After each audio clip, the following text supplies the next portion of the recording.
నమస్తే, welcome to KK news. నేను శ్రీదేవి. ఏపీలో విచిత్ర రాజకీయాలు నడుస్తుంటాయి. రాష్ట్ర విభజన తర్వాత నవ్యాంధ్రప్రదేశ్ లో రెండు ప్రాంతీయ పార్టీల మధ్య యుద్ధం ప్రారంభమైంది.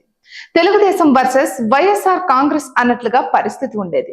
అయితే ఇప్పుడు జనసేన ఎంట్రీతో సీన్ మరింత మారింది. రాజకీయ ప్రత్యర్థులు అన్న మాట మరిచి రాజకీయ శత్రువులు అన్నట్లుగా పరిస్థితి వచ్చింది. పార్టీల మధ్య సిద్ధాంతపరమైన విభేదాలకు మించి వ్యక్తిగత వైరం అన్న పరిస్థితికి వచ్చింది.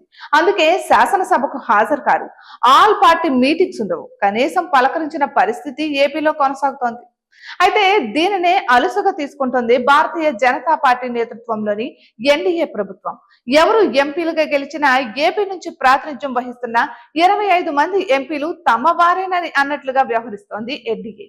దీంతో ఏపీకి రాజకీయ ప్రయోజనాలే తప్ప రాష్ట్ర ప్రయోజనాలు దక్కడం లేదు. అంతిమంగా ఏపీ ప్రజలు నష్టపోతున్నారు. అయితే ఇప్పుడు టీడీపీ నేతృత్వంలోని కూటమి అధికారంలోకి వచ్చింది. 21 పార్లమెంటు సీట్లతో ఎన్డీఏ మూడోసారి అధికారంలోకి రావడానికి కారణమైంది ఆంధ్రప్రదేశ్.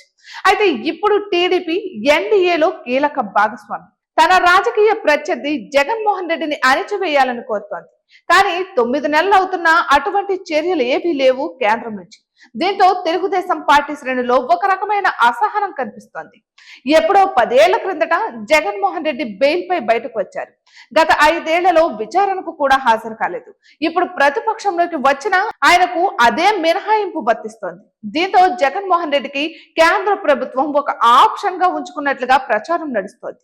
అయితే గత 10 ఏళ్లలో ఏపీలో రాజకీయ పరిస్థితులను తనకు అనుకూలంగా మార్చుకుంది కేంద్రం. ఇప్పుడు కూడా అదే పరిస్థితి కొనసాగాలంటే ఏపీలో జగన్మోహన్ రెడ్డి ఉనికి ఉండాల్సిందేనని ఒక స్థిరమైన నిర్ణయానికి వచ్చినట్లుగా సమాచారం. అయితే ఇప్పుడు కానీ జగన్మోహన్ రెడ్డిని అణిచివేస్తే చంద్రబాబు బలం పెరుగుతోంది. తద్వారా బీజేపీకి వచ్చిన ప్రయోజనం ఏమీ ఉండదు. రేపు జగన్మోహన్ రెడ్డి బలం పెంచుకున్న బీజేపీకి తప్పకుండా అండగా నిలుస్తారు.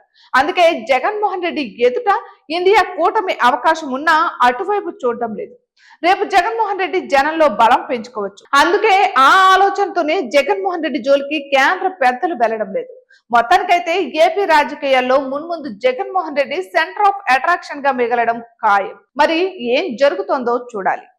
ఇటువంటి మరెన్నో వీడియోస్ కోసం కేకే న్యూస్ తెలుగు ఛానల్ ని సబ్స్క్రైబ్ చేసుకోండి.